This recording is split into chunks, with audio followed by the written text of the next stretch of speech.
So I was angry. I was angry at Jesus. Like I really was. I'm like, and I still, I get angry. I get angry, and I'm like, I was baptized. Why did you allow for the devil to pick me out for this? You know, and that's like one perspective of it, right? Um, so I guess as you get into it, like when I was a kid, I was at my grandfather's house, and this big old red hand came out and it tapped me on the top of the head, and and I don't know, man. It's just like, I look around, I look at other people, and I'm like, well, why? I had dreams like everybody else, and I didn't necessarily. I was fortunate that I didn't come up in any like negative situations or anything like that. Like, my parents were there for me; they took care of me and everything like that. And both my parents were like even still together, And a lot of people aren't privileged like that. So I consider myself blessed in that term. But then also like, I'm smart. Like I'm not stupid. I'm smart and I'm sensitive, and I don't.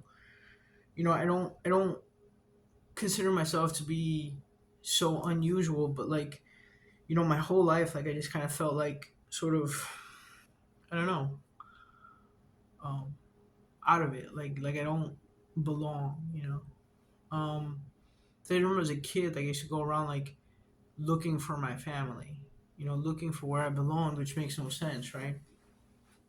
And then, and then, this hand that reached out and tapped me, and I feel like, because now I know, now I can see behind the veil, and I see that our natural state. It's true what it says in the Bible. Our natural state is not to have anxiety, fear, for without reason. Like if you have anxiety because someone did something to you, then that's fair and right. But to have anxiety without fear or reason or anything like that, and it's like now I know that it's an energy, and it's an energy that almost comes upon you, like even like lifelong depression. Like if your person has lifelong depression or OCD or ADHD or any of those things, like those are actually spiritual elements. Those are freaking spirits. And it's a spirit meant to test and challenge you. And so you can. I look at other practices for that, and it's like be still and know that I am God, right? So if you find stillness and you take the Buddhist principle of like, I was supposed to do this, like I was supposed to go see this like Buddhist thing today, this Buddhist lecture, but I might wind up missing it or catching it online. But anyway, so you know, be still and know that I am God, right?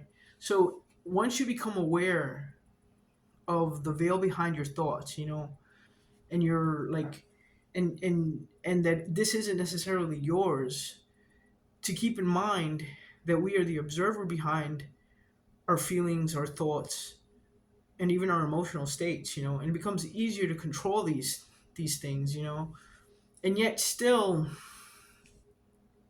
you can't help how if you walk into a scenario you're suddenly hit with the energy of nervousness because you're not comfortable around people. And that's also like your body programs your mind and your mind programs your body. What you think affects your nervous state, and your nervous state affects what you think. So in other words, if your body's like you're nervous, you're nervous, you're nervous, you're nervous, and your mind's like, oh shit, I'm in danger, I'm in danger, I'm in danger, you know. Okay. So I just kind of feel like I gave my whole life up, and when I started having spiritual awakening, I saw that there was a purpose bigger than that, and then I also began to recognize that I'm not a victim to this, that the devil is not an act, Satan is not an act, that the challengers, the gatekeepers are not an act, and there's real destruction to be had in those places. Um, Heed the warning of positive things in your life. Like if there's a positive energy and positive energy tells you stop doing drugs, stop doing this, then stop it for a minute. Okay, well that's a whole other story. But anyway, um, so yeah, I'm pissed. I'm like and then that's not correct or right either because I agreed to this. I signed up for this journey in this lifetime, and I think that when we are in our pre-incarnated space, when we are with the Creator, when we are, um, in that place, like it's like your soul is boundless. Your soul, like God, like our creators, like you can do anything. It's boundless. Like you got this.